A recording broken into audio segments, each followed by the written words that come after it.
in the last year or so, you might have come across different devices that seemed odd and particular.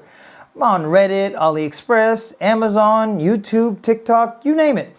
And one name that might have stuck out is the company M5stack, a Chinese modular IoT company that sort of revolutionized the way that we prototype today. M5stack are the producers of devices like the Stick C+2, the Cardputer V1V1, the Cardputer ADV, the Core series that honestly started the M5stack brand, and of course their Atom series. There's a lot of M5stack devices, but these are mostly the devices that stick out for a multitude of reasons that we'll get into in a second. It all started with a man named Jimmy Lai, an engineer from Shenzhen, a city in China, who used to work at a company called Southern Grid. He got tired of all the chaos of breadboards and messy prototypes, and if you've ever soldered any microcontroller to a breadboard, you know exactly what I'm talking about.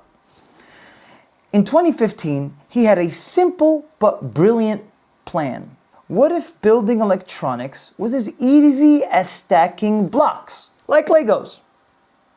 Let's just say it was Legos. So in 2016, he officially founded the M5stack Technology Company, Ltd. The name literally comes from that idea, M5 for the ESP32 chip series, and stack for the modular design. Also, they had a 5x5 design on their first couple of products, and you could literally stack them on top of each other. Some of them are a little bit sticky, but these different hats or modulars allowed for prototyping any idea together.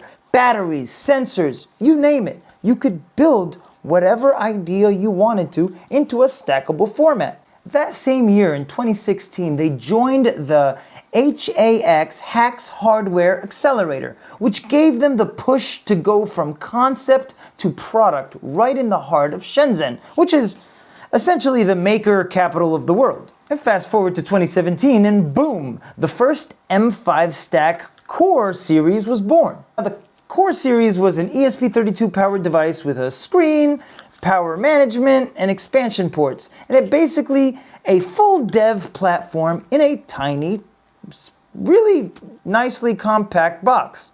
It wasn't just another dev board. It looked finished, and you could actually ship a product using it. Then came the M5 stick. Not this stick, this is the Stick C+2, we'll get to that in a second. But the original stick, it actually has an orange case to it. But the stick was pocket-sized and you could wear it, carry it anywhere, and it was honestly pretty cool. It had the Grove connectors, with the 4-pin Grove connectors that you'll see on a lot of different IoT devices to attach different sensors. They released different sensor hubs. It made prototyping and building something special, something amazing, something to your imagination possible, especially with programs like UiFlow. Then came the Atom series. And the Atom series, the units, the modules, the stamp line, each one expanding the ecosystem, like Lego bricks for engineers. And it also is fair to note that almost all of their devices are Lego compatible, like quite literally Lego compatible, which is a really cool feature on attaching your sensors and modules onto your device. Even their Core series was Lego compatible, and they were already essentially building blocks. And of course, their visual programming platform UiFlow made coding drag and drop easy, perfect for education, rapid prototyping, beginners, experts. Anybody could get into this realm of making. By 2020, they'd released the M5stack Core 2. And a special edition, the Core 2 for AWS, became the official device for AWS IoT education kits, complete with a built-in hardware security chip from Microchip. Then, in late 2023, M5stack launched their arguably most popular product, which was the Cardputer. Now, the Cardputer was such a big deal because it was such a niche, beautiful, compact credit card-sized device. And it took the maker community, cybersecurity community, IoT community by storm. Then, on April 22nd, 2024, Espressif, the company that makes the ESP32 chips themselves, powering every M5 stack product, officially acquired a majority stake in M5 stack. That move cemented their long-term partnership and brought M5 stack directly under the Espressif ecosystem. Hardware, silicon, finally working together as one team. Now, in 2025, it started out as kind of a rocky start. In May, they launched their new Tab 5, which was advertised and teased as the next generation of card-pewter-like devices. And the next generation of IoT devices. The issue is the Tab 5 was more of a HMI application, HMI standing for Human Machine Interface. So it'd be used in factories, assembly lines, even for smart home automation. The thing here is, it wasn't exactly what the public was looking for, although it was teased with a keyboard and a lot of different firmware. As it stands, I believe there are only two firmware that really are no use to anybody, although you can make your own firmware and you can make your own anything with any one of the M5 stack devices. And a good comparison is I would put with the M5 stack DIN meter. I love the DIN meter. I think the DIN meter is one of the most amazing devices that M5 stack produces.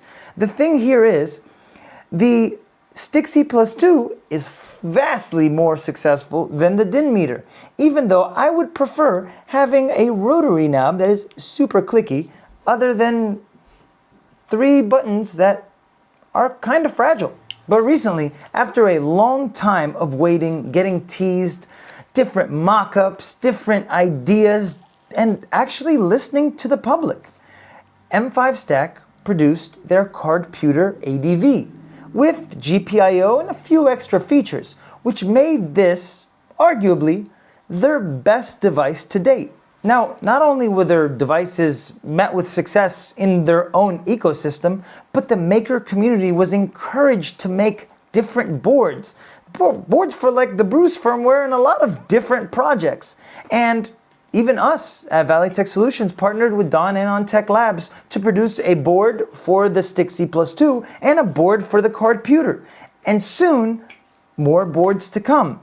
With the option of having GPIO, you encourage the entire world to build around your device. And that is revolutionary in my opinion. Other companies have done the exact same thing, but them actually listening to the public and implementing what the makers want changes the game.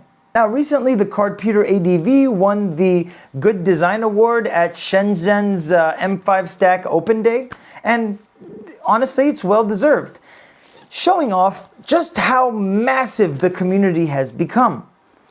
Today, M5 Stack isn't just a maker brand anymore. It's a full hardware ecosystem, bringing your ideas to life, from prototyping to production. They've made it easy for anyone to make their imagination into actual working products, one stack at a time. Now, since this whole tariff thing started, M5 Stack devices have become kind of expensive. And if you're looking to get any M5 Stack device, I would recommend that you, one, use something US based, because it's getting it from China is kind of expensive right now. And I would recommend that you use DigiKey or Mouser or just a company that won't scalp you for the price. Be kind of careful.